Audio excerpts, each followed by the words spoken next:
I'm Lisa Stone. Thank you for joining us for this edition of Parenting Aces. Welcome to the Parenting Aces podcast. I'm your host, Lisa Stone, and this week we are talking with a former number one junior player, a former top college player, and a current new coach. And Jordan Belga has a most interesting story to tell. The way that I found out about him was through an article that he had written for Tennis Takes for that website about his experience doing a fellowship with USTA this past summer to learn how the coaching world works with our national federation. And Jordan had written such a great article. I commented on the article asking if he'd be willing to come on the podcast. He emailed me, and here we are. We got to chat, and I got to learn more about this amazing gentleman who has been through everything you can think of in terms of the tennis journey, starting from age 7 when he first picked up a racket to now as a coach with USTA. He's a contractor with them and doing some great stuff. So I hope you enjoy my conversation with Jordan Belga, and I hope that you will take his advice and follow him on social media and reach out to him with any questions or discussion topics that you have for him. So sit back, relax, and enjoy. Jordan Belga, thank you so much for joining us on the Parenting Aces podcast. Thank you for having me. I'm excited to be here. Well, I'm excited to have you share your story with our audience because I think what you're doing is so unique, and you've had just some incredible opportunities that tennis seems to have afforded you. And I'm sure your work ethic has contributed to you getting access to these opportunities.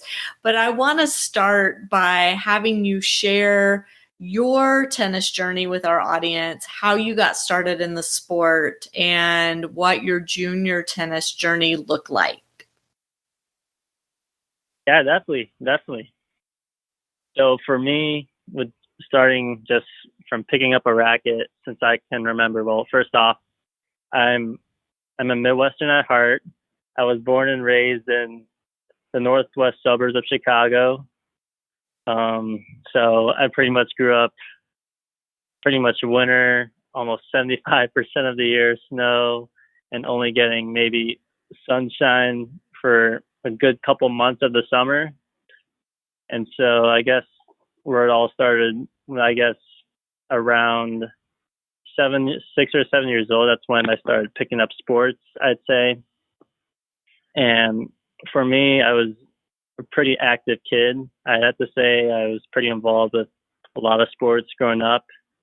And tennis was definitely one of those sports that I had a strong interest in.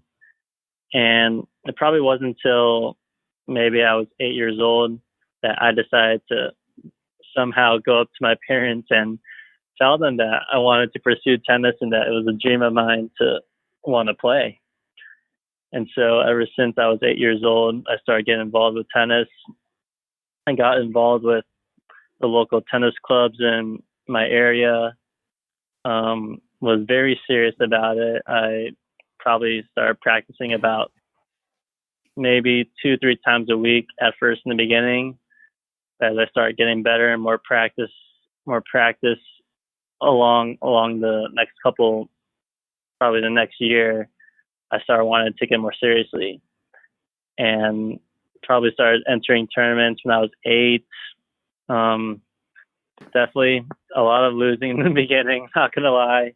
It wasn't a fun process for me in the beginning, but my parents were definitely supportive and trying their best to help me out. And with my parents, they didn't really have a tennis background, so just trying to get connected in with the coaches and trying to see how they were and how they worked with me. And so just growing up and started pick up the tournament, started picking up probably when I was 9. started to travel a little bit more around the Midwest and around the country here and there a bit. And also started getting involved with all the super nationals. I don't know if they still call those super nationals anymore, but yeah, the terminology's changed, but the tournaments are still the same. I've heard, yeah. So yeah, still playing a lot of super nationals around 9 years old, and a lot of the national opens and the regional tournaments up in the Midwest.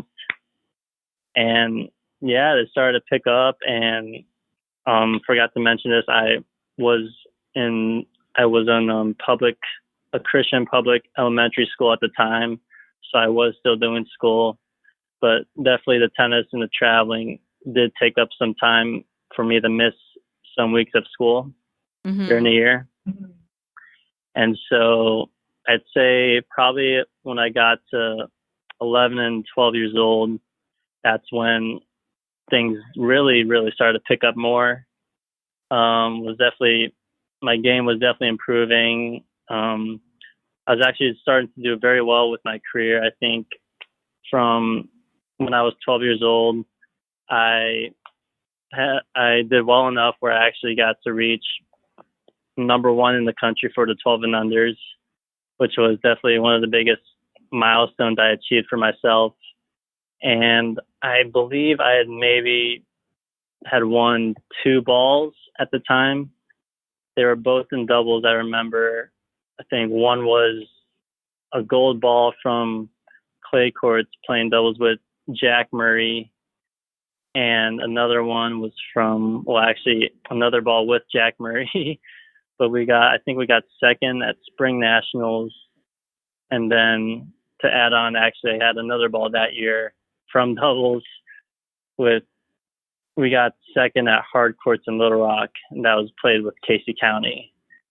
And so I was probably more of a double specialist, I'd say, around that time, but I was still doing well enough singles to be ranked 1 in the country. And then that's pretty good. Yeah. Yeah, it was quite the accomplishment at the time. And I mean, I love both singles and doubles at the time, so I really enjoyed it. And I'd also say right around 12 years old, that's when I started also getting invited to to the USDA down in Boca Raton when it was still in Boca Raton, Florida. And they had invited me to camps. So I came out there with a bunch of other kids in my year, which was 96, a lot of 96 age group camps, and definitely got a taste of like how their coaches were and the training, and with a bunch of other national kids around the country, which at the time for me, it seemed like opportunities were just slowly building for me. And let me say, 1996 was a really good year for U.S. boys. Y'all had a very strong group. Yeah, I'd say probably 12 and unders and 14 and unders where we had a lot of good players, I'd say. And players who have continued to do well. Oh yeah, definitely. Yeah. That's my son's year. That's how I know that. So. Oh really? No way. Yeah. Huh? No way. That's awesome. Yeah. So, okay. So 12s and 14s, you're having all this success and getting invited to the USTA camps and having opportunities and winning balls at these national events, and you're number 1 in the country. I mean, this is phenomenal. All this, and your parents really didn't know much about the sport. So how was your mom or was your dad kind of the primary tennis parent, or did they rely on your coach? How did that work? So actually I'd say probably my dad was more heavily involved in my tennis than my mom. My mom was a good amount involved in it, but I'd say she was more involved with my schooling than my tennis, but she did take the time to get to understand my tennis as well. Mm-hmm. And so when you traveled, who traveled with you? My parents did. My whole family usually traveled.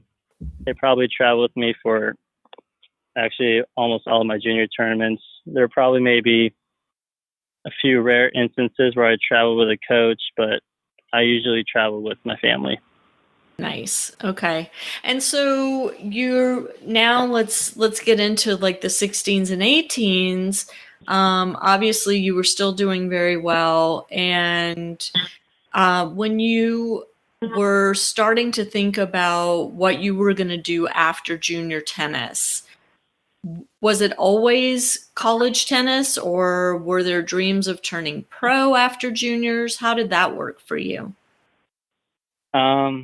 So yeah, actually there's like a huge block, a chunk, a piece of my career, I say between the 14s and 16s that played a big role in that. If you don't mind me going into the details to explain this answer. So, I'd say when I got into the 14s, that was probably a peak year for me. So after I transitioned from 12s to 14s, I actually started doing much better. My career was starting to take off, and I actually got to win my first singles super national at the Easter Bowl 14 and unders.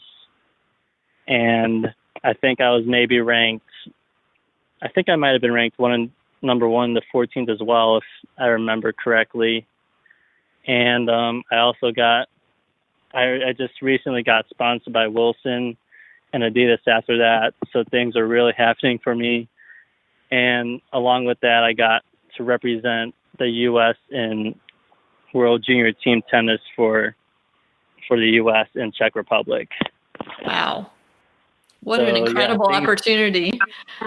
Oh, yeah, absolutely. Things were really starting to build for me. And then after all that, I kind of went into a bit of a struggle phase. So I think it started happening before Czech Republic. I actually got caught with mono, which I think I went through that about a month.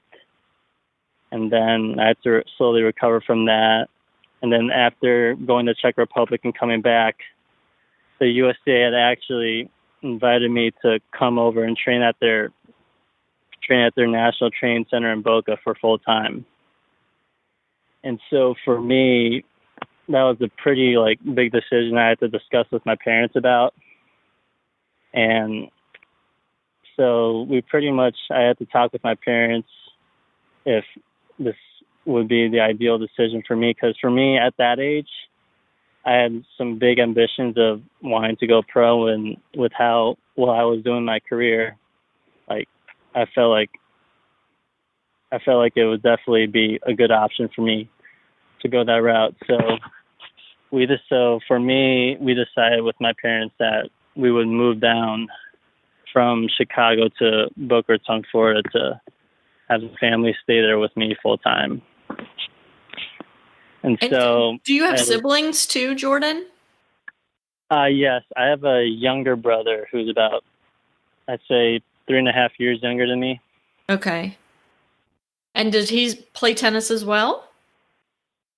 Nah, not at all. Okay. Actually, he kind of started into it a little bit, but he got bored of it immediately, so not really. So I mean, this was a big decision to pick up the family and, move down to Florida from the Chicago area and, kind of uproot everybody for your tennis and your dream. And I mean, what a commitment. Definitely was. I was very thankful and grateful for my family for what they did for me back then. Because it was a huge sacrifice, because for us, all our relatives, even now, they're still up in Chicago. And so for just my family to come move down to Florida for me, for my tennis, I couldn't, it's just hard to put into words, how grateful I was for them. Can I ask you, you were 14 at the time that y'all made the move, is that right? Yeah, 14, yeah. So did you feel pressure from that decision, having your family move like that? Do you remember? Well, at that age, Probably not, honestly, because I'll admit, like, because I was my tennis pretty much was my whole world at the time, and so it was kind of hard, like, to see any type of pressure from that.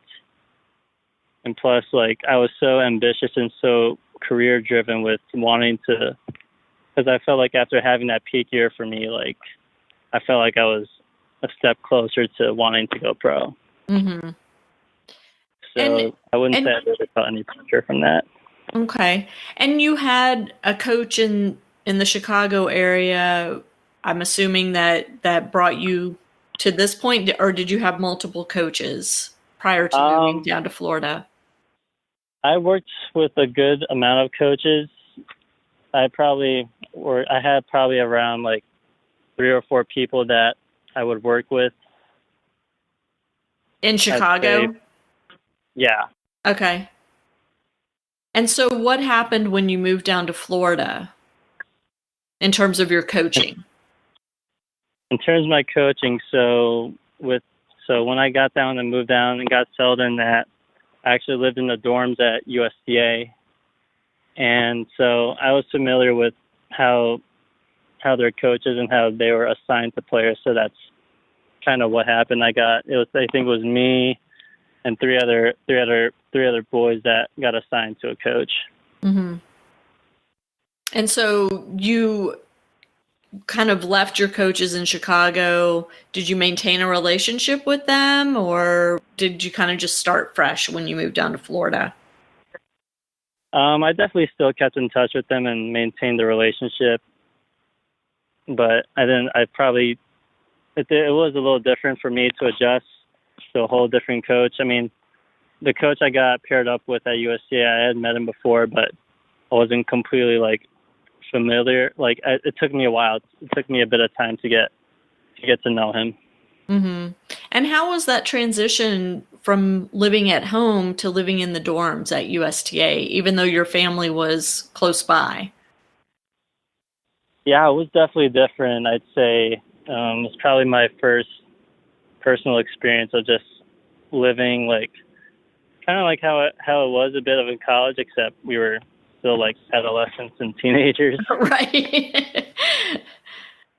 Did y'all get into any trouble? I've heard some good stories about life at USTA, I have to tell you. I'd say for me, I wasn't really that type of a kid, to be honest. But I mean, there wasn't always easy dorm life because I mean, we were a bunch of kids just living together away from our family. So I mean, at times it was difficult, but it wasn't like too bad all the time. So. Got it. Okay, so you transitioned down to Florida, and you were saying that this is all part of what kind of led you to the next step in your journey. So this move was huge, and I'm assuming your tennis continued to grow and expand and improve once you made that move. And we're at age 14 now. How did your training and your competition change at that stage? So I'd say that actually it kind of went into a downfall, to be honest with you. So I think for me, when I first went there, so I actually got injured within first off, just trying to they had a completely different like training system than I was accustomed to. Because for me, I was more used to doing things like I had my coaches, but I did a lot of stuff on my own. Mm-hmm. And there I kind of had to follow what their trainers and coaches were advising us or telling us to do. So just getting used to that. But yeah, their training was definitely very rigorous, I'd say. I was practicing a lot more than I was used to. And also trying to get accustomed to the Florida heat was a big change because up in Chicago, we were indoors pretty much 75% of the year. And then now we're here in Florida, in South Florida. It's like 80% humidity, 90 degrees outside. So trying to get used to that for sure was a big change. But in terms of like my process there, because I got injured my first 2 weeks there. It was actually kind of a stupid injury. I was actually practicing with one of my other friends, and afterwards we were just messing around. And then somehow he decided to try and peg me with a ball, and it was coming from my head, and I caught it with my left hand, and it broke my left pinky on impact. Oh, wow. So that was kind of a stupid injury looking back on that, which I actually had to get surgery on. So I kind of went through that and had to slice my back end for about 2 months. But I had to get a pin inserted and had to go through rehab with it and this whole other process. But I was still training, and I wasn't playing tournaments, obviously, but I was still kind of training and trying to keep up with the fitness and off-court stuff that they were telling me to do.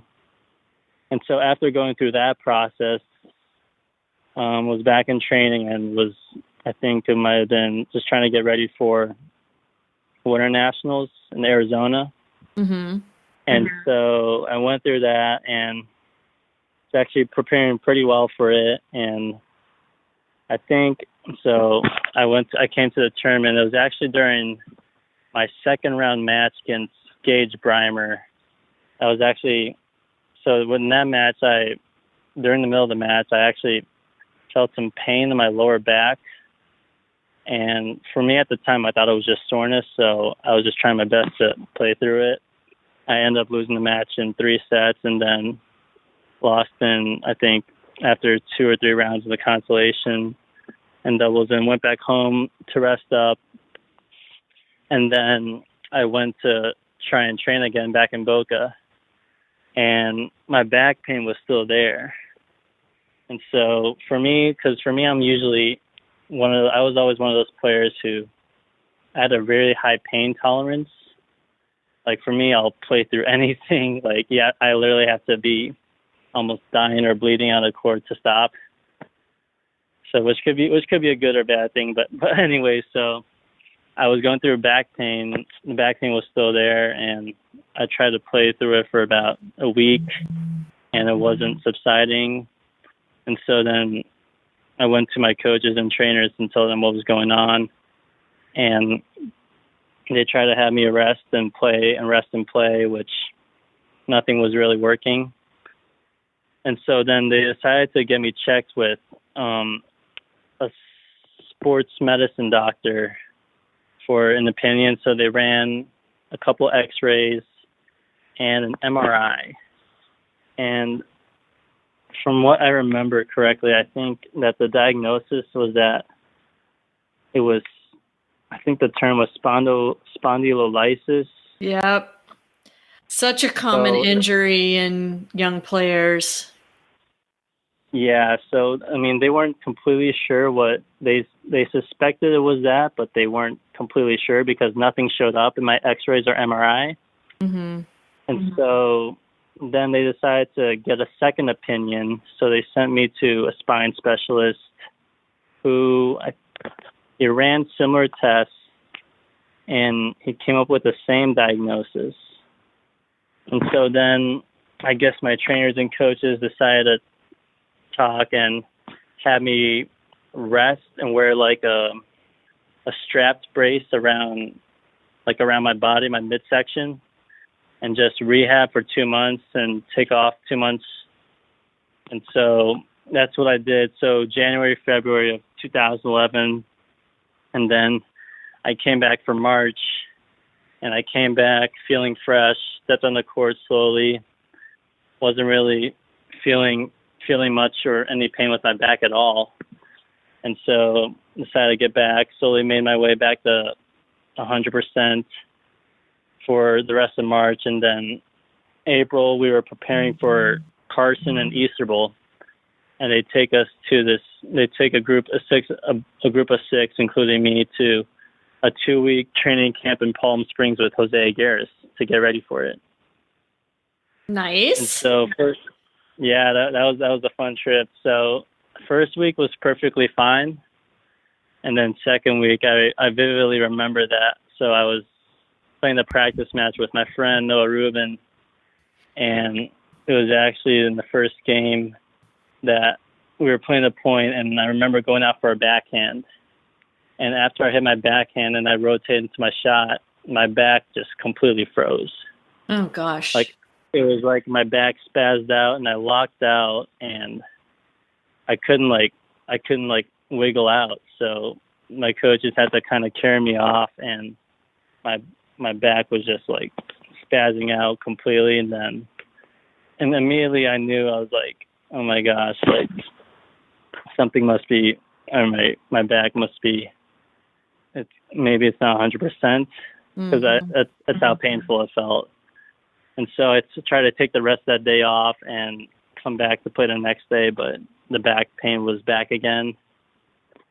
And so then they decided to have me take the rest of that week off and try and practice 3 days before Carson, and the pain was still there. And then at that point, because so throughout this whole time, I've also kept my parents in the loop, of course, about what's been going on, what's been happening. And so I guess they decided to fly me back from California to Belga. And then we were like, I guess my parents, especially my mom, was trying to figure out what's been going on with me. So they went to a doctor that the trainers or coaches didn't recommend, because she wanted to find another doctor who could maybe provide a solution. And so we went to that doctor. He was a sports orthopedic back specialist. And he ran different tests. He ran a CT scan and a bone scan. And after running those tests, the diagnosis came out that I had 2 stress fractures on both sides of my lower back. Oh my goodness. Yeah, and so for me, like, I was pretty devastated after hearing those news. And then the doctor told me that I would have to wear a plastic body brace. I would be out I had to wear that brace for 5 to 6 months. No exercise, no tennis. I couldn't really do anything. And then after that, I had to do, I think, 3 or 4 months of rehab. And then after that, maybe consider stepping out in the court. So I think total time was maybe a little over a year. And you're 15 or 16 at this point? I was 14 turning 15. Okay. Wow. So then what do you do with that information at that age? I mean, that had to have been devastating to hear. Yeah, at that age, I actually remember I was kind of very emotional. I actually cried a bit on the car ride home, and I honestly felt like I lost like my whole career in a nutshell. Because the year before and the year before that, I was doing so well. I was at such a high point in my career, and then all of a sudden I got knocked off the radar.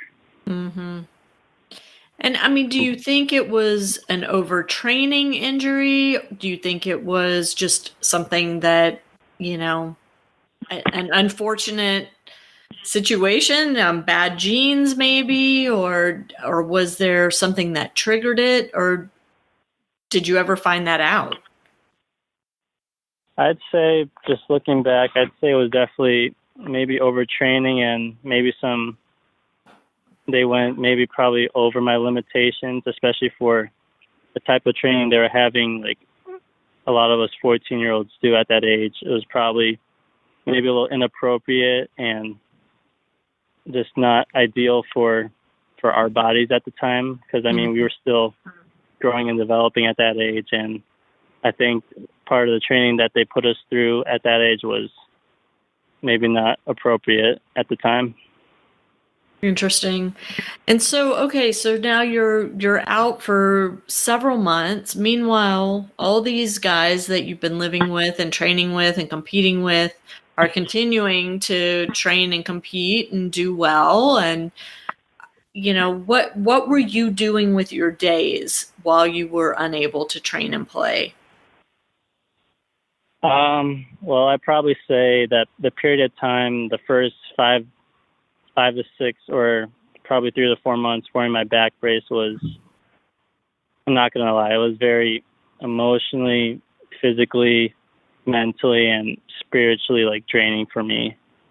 Like I was really upset with my situation, and like you mentioned about my peers, I got to a point where I was very like bitter about like me being injured, and was very upset that like my peers were moving on along the train, and I kind of got off the train unexpectedly. And I actually got to a point where I was not a fan of tennis anymore. Like I never like despised tennis so much that I didn't want to see my rackets in the house, or I didn't want to watch any tennis. I didn't want to see anything tennis related in my house. And I actually got to a point where I almost quit. Mm. I mean, were you getting some emotional support during that time? I mean, I just can't even imagine how your parents must have felt. It must have been so hard for them to watch you go through this, because they knew how much you wanted this. Yeah, definitely. I mean, I definitely did get emotional support from my parents, but I'd say it was definitely a very like lonely time for me, because I kind of just put myself in like a shell. I didn't really want to talk to anyone, or it's because I honestly felt like I lost everything. And also part of me felt really bad because because of the situation of me having my parents, my whole family moved down all the way from Chicago just to have me get hurt and injured in this situation. Like that kind of tore me up a bit inside too. I can't even imagine. I mean, my heart is breaking for you just listening to you. And, this is recounting something that happened several years ago. I just, how awful, Jordan. And so as you're going through your rehab and letting your body heal, what made you decide to start playing again? What was the turning point for you? Well, I'd say like, cause I was actually at a point, like I mentioned, like I wanted to quit tennis. And so I actually went up to my parents one day in my depressed state that like, it was just like a complete like emotional like expression. Like I told my parents, like, I want to quit. I don't want to be associated with tennis anymore. Like I don't want to do this anymore. And so, but at the same time, like my parents were talking to me. I mean, they were understanding of my situation. And then they told me, okay, like we're fine if you quit, but if you're going to quit for the right reasons. And so that kind of got me thinking a little bit. And also with me, I also had a spiritual faith I relied on, because I grew up in a Christian church. My parents are Christians as well, so that kind of also shed some light on like my whole situation, I'd say. Because for me, just being able to have that faith to rely on, to know that, also try and put things in perspective, that I had to learn how to be able to know my worth, that I was more than just a tennis player. Right. And I had to, because I felt like my whole identity was so consumed and that I had so much pride in pursuing tennis. I had so much at that age, and with my success in my career, it was hard not to have my identity in what I was doing, I think that's really common, don't you? I mean, I think, yeah, definitely. I think most young players who are doing well in a sport, their identity is wrapped intimately up with that sport. I mean, it's hard not to. Yeah, definitely. So I think just being able to put in perspective that tennis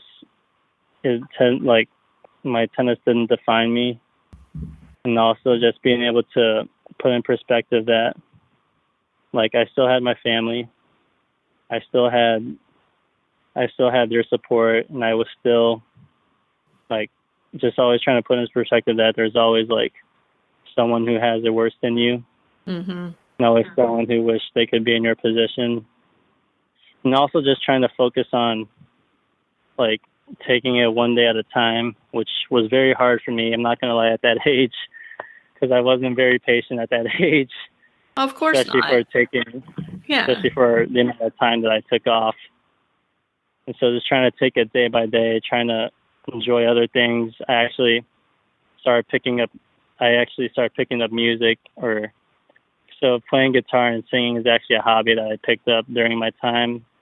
So that kind of helped relieve the pain a little bit. That's great. I mean, it's great that you found something else that, that you could enjoy and find some success with.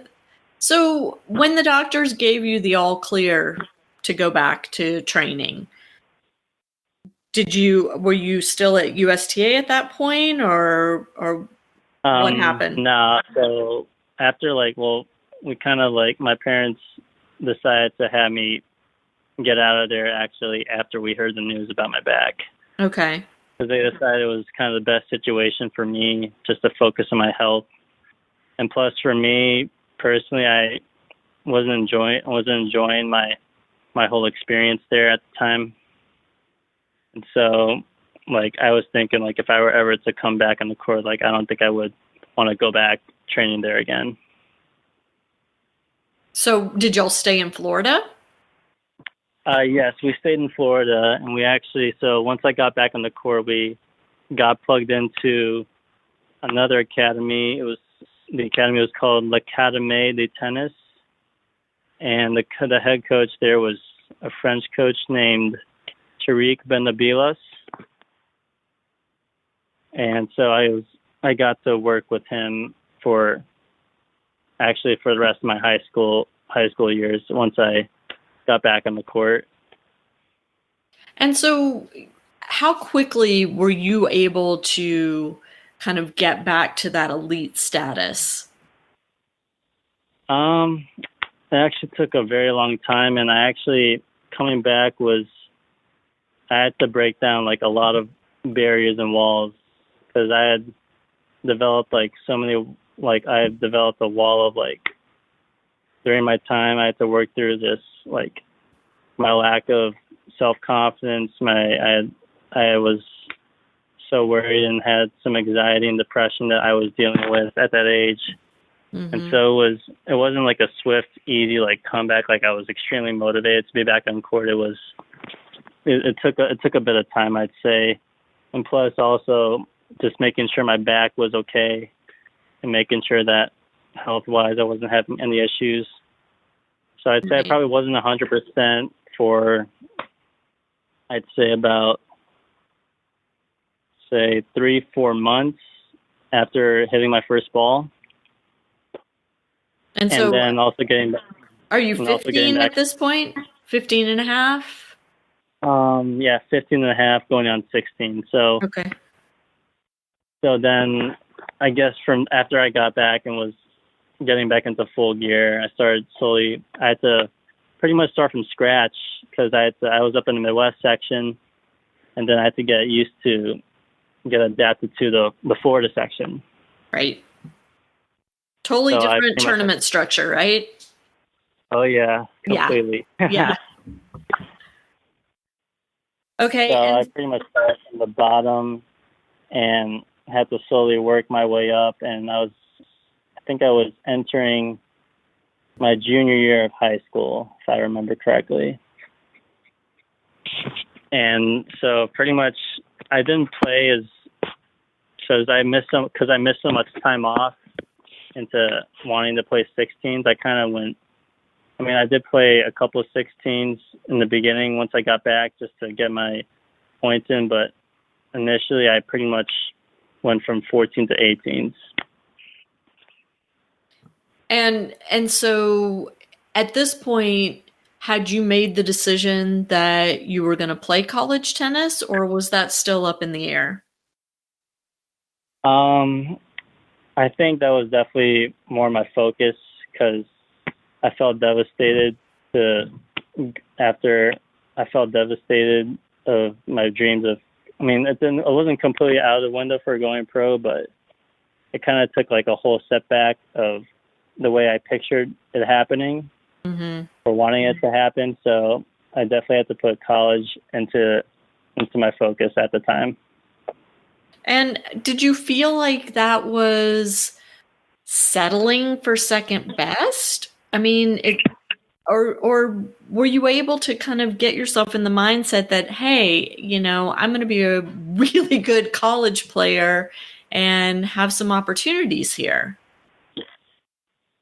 Yeah. So, I mean, I just had to look at the facts in my situation because, for me, as a 14-year-old, the pro dream was definitely still the dream, wanting to pursue it.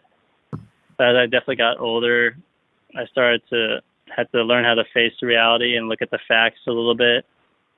And so I definitely, and also with me, like my parents always preach education first. And so that was definitely like, especially more the focus, especially with my injury situation. Mm-hmm. So what was your? But I still looked at college. I'd say I probably was motivated to look at college as an opportunity to maybe pursue professional tennis. Got it. So what was your recruiting process like? Were people coming after you, or did you have to kind of aggressively pursue the schools you were interested in? So I kind of had to rework and earn my spot again because when I got injured, I kind of got knocked off the radar at a very critical time, like the year before your junior year, which is when the college recruiting process starts. Right. So when I first got back into the scene, like not many, I mean, I had a bunch of like smaller schools approaching me or emailing me, but like nothing like I was interested in. So I kind of like a lot of schools down the south or southeast like didn't know who I was at all. And it was actually a lot of, probably I'd say the biggest schools that were reaching out to me mid junior year were a lot of Big Ten schools because they remembered me from back when I was still living up in the Midwest. Interesting. So they managed to still keep their eye on me during the process. And so when it was time to make a decision about college, what were the key factors? I'd say definitely the coach, being able to find a coach that you agree with their philosophy and you like them as a person and get to know them, get to know how they are. I'd say number 2 is probably the teammates, because being able to be on a team where you all have a similar culture, a similar team dynamic, and one that fits your personality. And when you have like a bunch of other teammates that can respect the hard work you do as a player and be able to unite that, I think that's also definitely important. And also, I think if I were to add another factor, I'd say probably, see what else. Oh, and just finding the school that fits your balance of academics and athletics. And I know that sounds like a very cliche answer, but because for me, like just looking back, I think everyone's balance is different. Like maybe some other players are maybe more academically challenged, or maybe they find a team where they won't be getting as much playing time as they want. Mm-hmm. So just being able to find a school that suits your needs and what you want and where you think you'll be able to succeed. So the listeners, obviously, if they've looked at your photo, they know you wound up at University of Florida. And how has your experience there shaped you as a tennis player, but also as a young man going out into the world? So actually, I'd say my whole college experience was actually, I'd say it wasn't as glamorous. It wasn't another glamorous experience, to be honest. So actually, because for me, like going into towards the end of my recruiting process, it came down to between. I actually made an early verbal commitment to Florida, but it became down between Florida and Alabama. And for me, like I chose Florida because I loved our head coach, Brian Shelton. He's a guy who definitely preached a lot about character, which was very important to me. And I got along with his philosophy and his vision for our team. And I actually knew a couple of the guys in the team that were on the team, and I knew that they were really nice guys and that they would be good to hang around with and just be around as friends and teammates.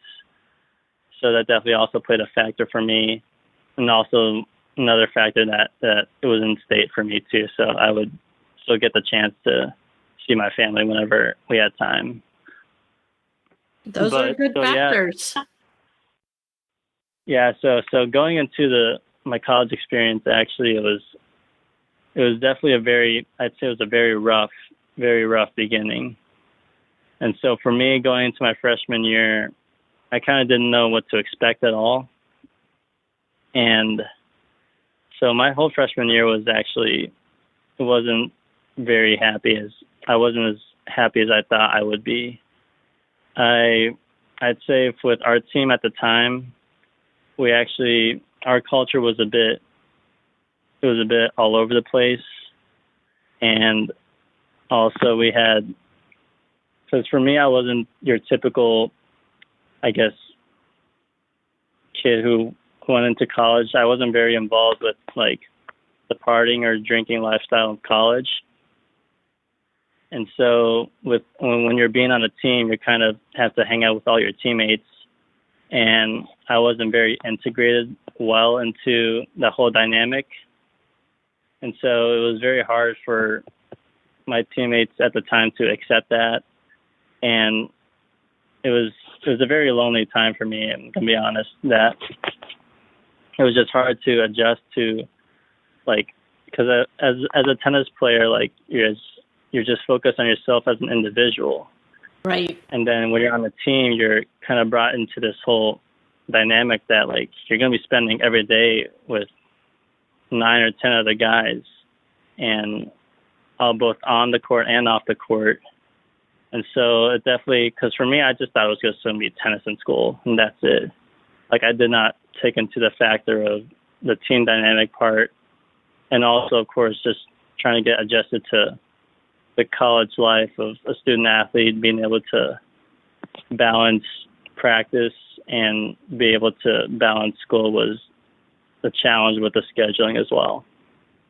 And University of Florida is a huge school. So, Absolutely, yeah. Yeah. I mean, that's a culture shock in and of itself to go to a campus like that. Yeah, definitely it was. So, I mean, our first year, I guess, like, for me, it wasn't great. And as a team, we weren't that great either.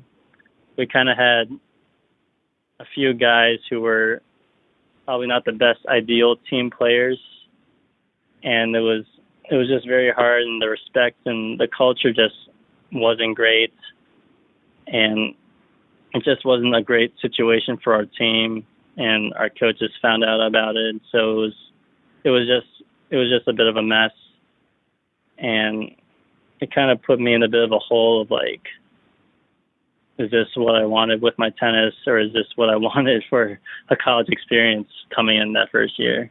Mm-hmm. And what changed? So definitely things started to change coming into my sophomore year. I'd say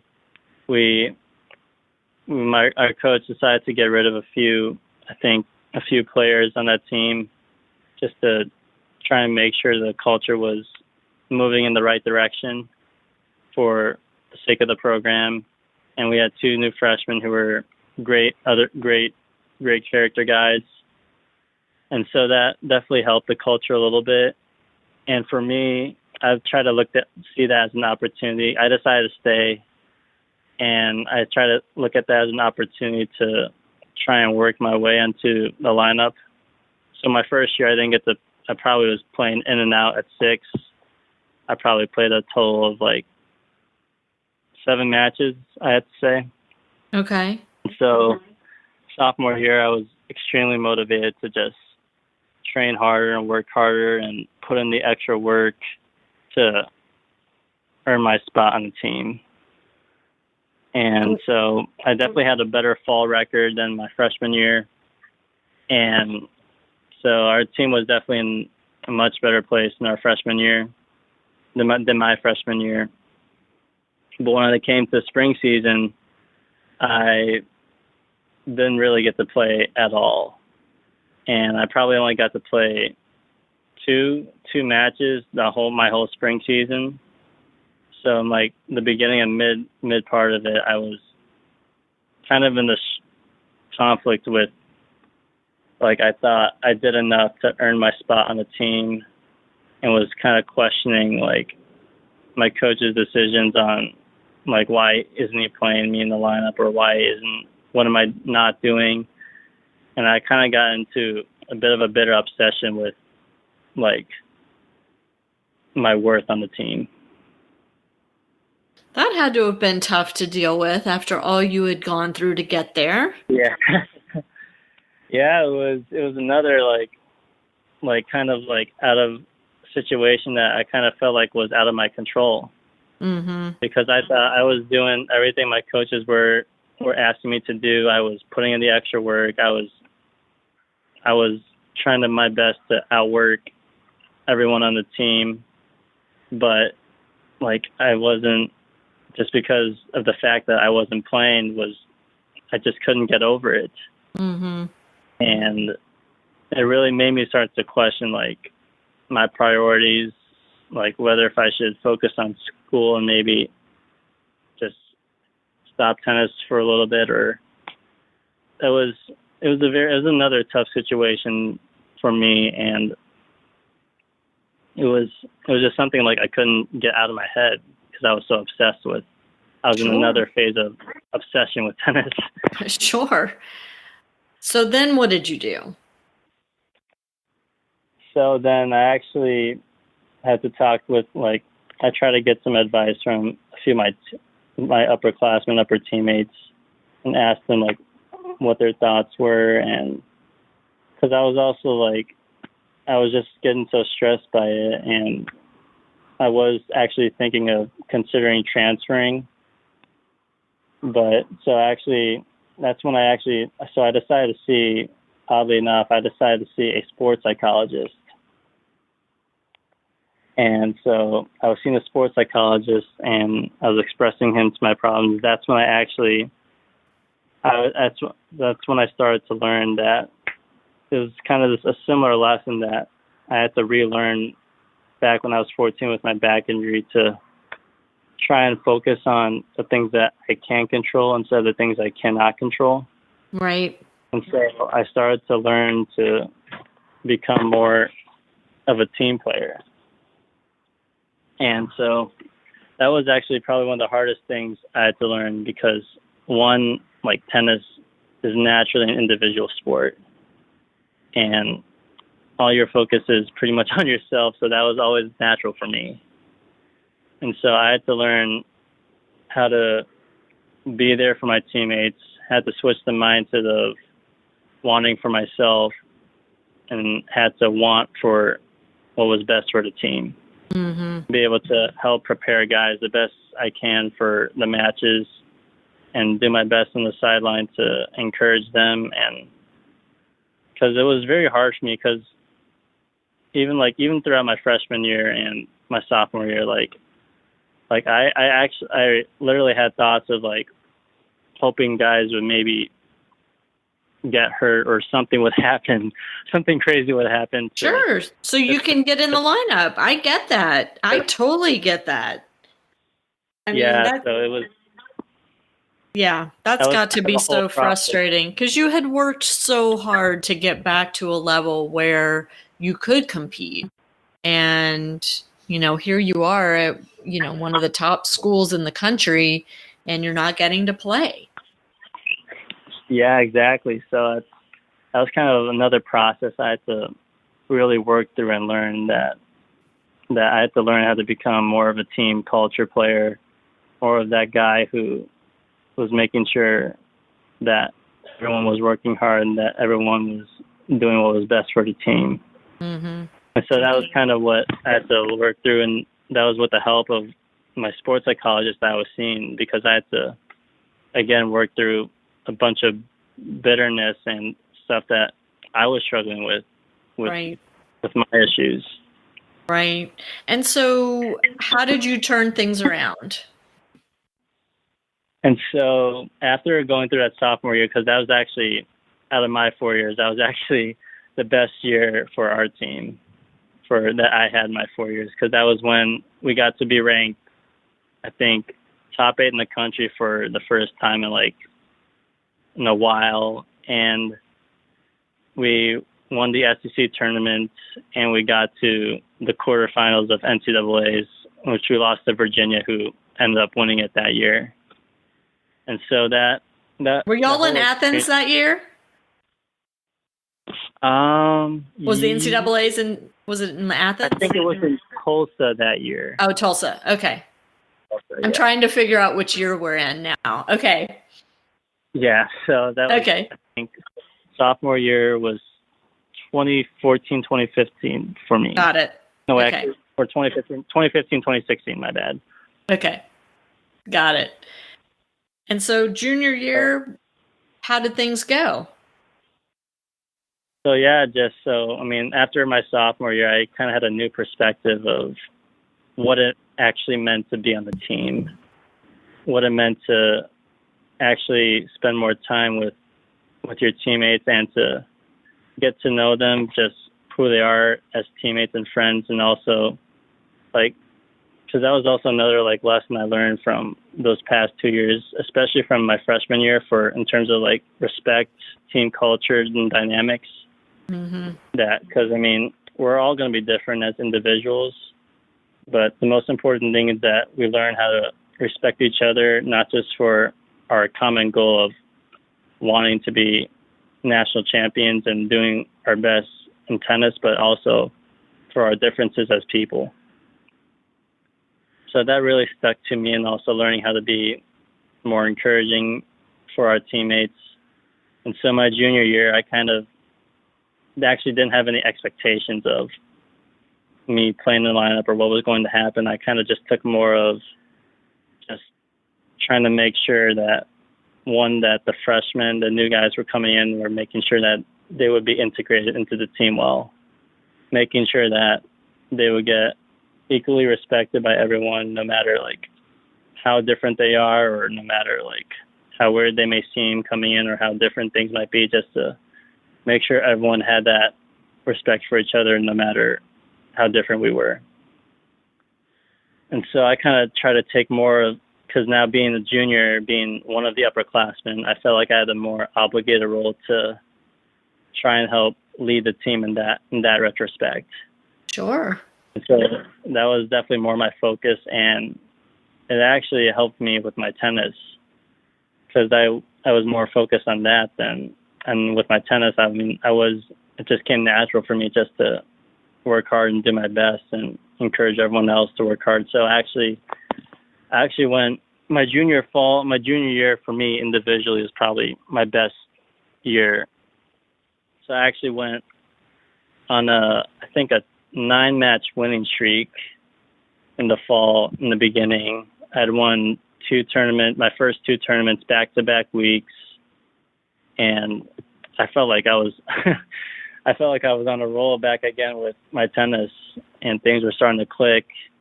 And after that fall, I probably had the 3rd or 2nd best record on the team, and things are starting to go well for me again, tennis-wise. And with this whole new perspective, I was just even more motivated to keep everyone keep everyone rolling. So then when spring season came around, I actually didn't get to start for probably the first quarter of the season. But this time around, I actually knew how to deal with it better, given my new perspective from what I learned my sophomore year. So I wasn't as torn up about it. And then when I actually got my chance to play, I actually kind of had a minor injury with my wrist. So you just couldn't catch a break. Yeah. Goodness. Yeah. So when I got to play my first match, which was actually at national indoors, I felt pain in my wrist, which I actually ended up playing for kind of the whole season. And so for my junior year, I was playing with pain in my wrist. I actually got to play about 10 matches, which was probably the most I played in my college career. And so I went through that whole season going through my wrist injury. And as a team, we were kind of up and down. We weren't doing as well as we did the year before, just kind of up and down. And I got taken out of the lineup probably before the end of our season and got it checked out. And I had a small fracture in my wrist. Oh my gosh. So, Jordan.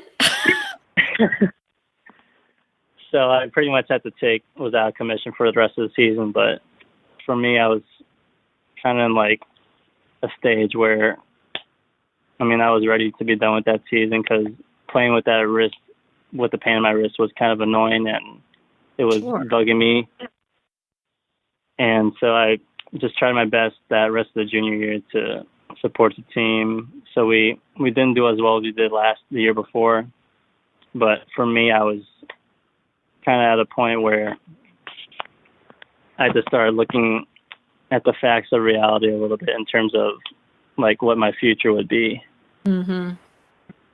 And so that's kind of the first time when I had to start thinking about, okay, am I going to continue do I still want to pursue tennis after this, or I had to really take a look at myself and look at reality. And I actually had a talk with a bunch of like friends and different people and mentors to kind of figure out what I wanted for my future. And so after going through a lot of that over the summer before my senior year, I had decided that I wasn't going to pursue professional tennis after I graduated.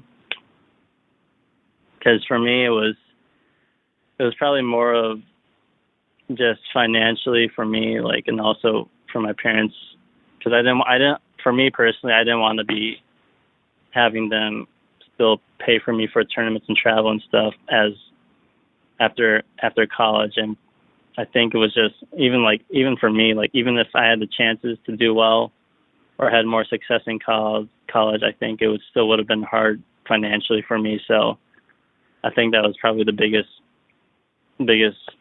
upside for me. And so you had an incredible opportunity recently. You want to talk about that? So after senior year, it was actually towards the end of my senior year, I had to, actually throughout my whole senior year, I was looking for opportunities on work, internships, jobs, but I had absolutely no idea what I was going to do or end up.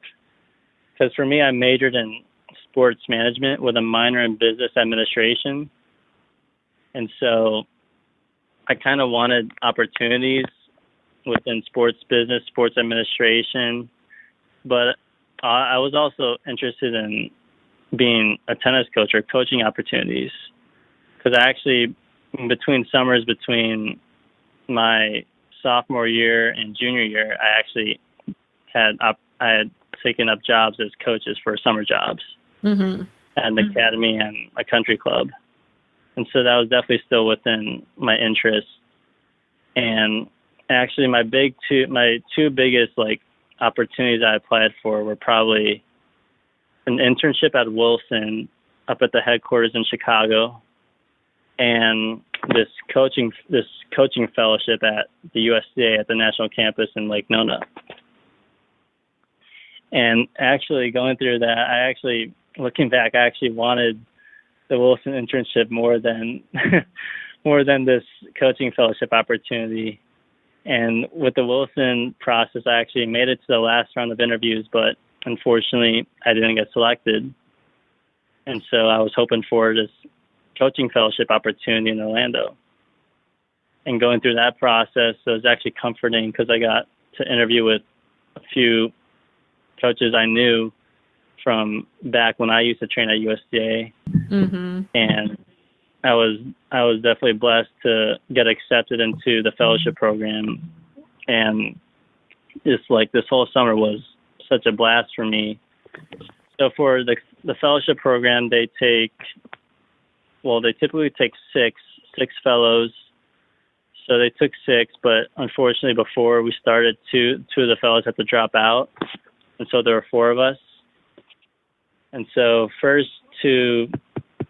the whole purpose of the program was they're reaching out specifically for young college graduates who are interested in a career in coaching to get familiar with what their interests of areas of coaching are, and just get to see what the day is like for the national coaches and what the work they do, and also get involved with the travel and the players that they work with. And so it was kind of like an inspiration and motivation to help inspire and motivate a new wave of younger coaches. Mm-hmm.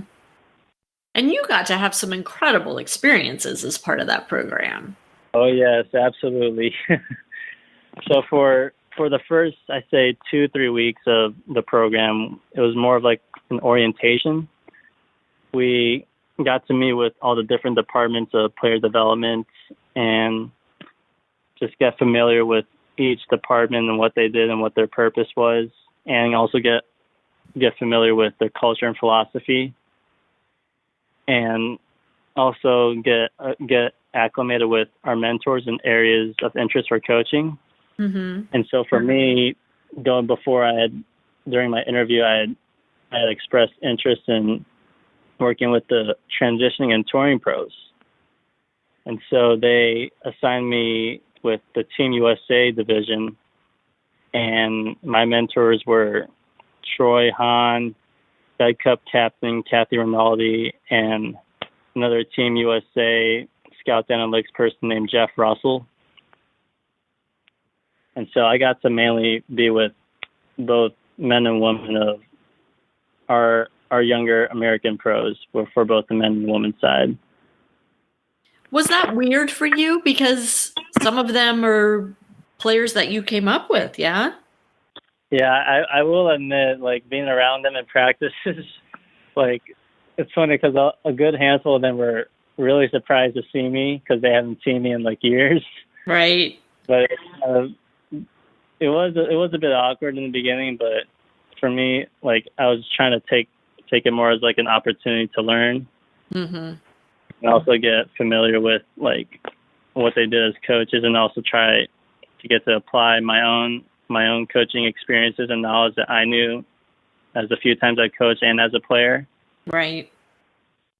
So are you continuing to coach now? Yeah. So after I went through, after I went through the orientation, I actually did a whole month of straight travel, which was extremely exhausting, but it was kind of cool to get to experience that aspect of it. Mm-hmm. And so after going through the whole fellowship, I am still coaching, and I am actually still working with the USC as an independent contractor on the women's side. Awesome. And what will you bring to the coaching equation from your own experiences in junior tennis and transitioning, after injury and your college tennis experience. I mean, you've experienced so much as a player that I would think it's going to be so valuable to you as a coach when you're relating to these players. Yeah, definitely. I think you hit that right on point. Just for me, just to bring what I did as a player to a coach is for me to be able to personally relate to what a lot of players go through, because I mean, the tennis life is not always, it's not always sunshine and rainbows. It's usually like, yes, that is true. It's not as glamorous as people may perceive it to be sometimes. Sometimes there are times when you'll definitely go through a low stage in your career where you go through injuries or in college you go through struggles of not wanting to play, or sometimes like it's not an easy sport to go through, especially for it being an individual sport. Right. And for me, like being a coach, I feel like this is definitely another platform to, well, first and foremost, to make an impact on someone's life. I think I took this from during my fellowship, that is a quote from John Wooden, that a good coach can change the game, but a great coach can change a life. I love that. So I really take into that and try to use that as my motivation as a coach to not just inspire or motivate the players or even the other coaches I work with, just tennis wise, but also like with them as people and character. And I really felt like my whole college experience really helped me prepare for that type of mindset for me.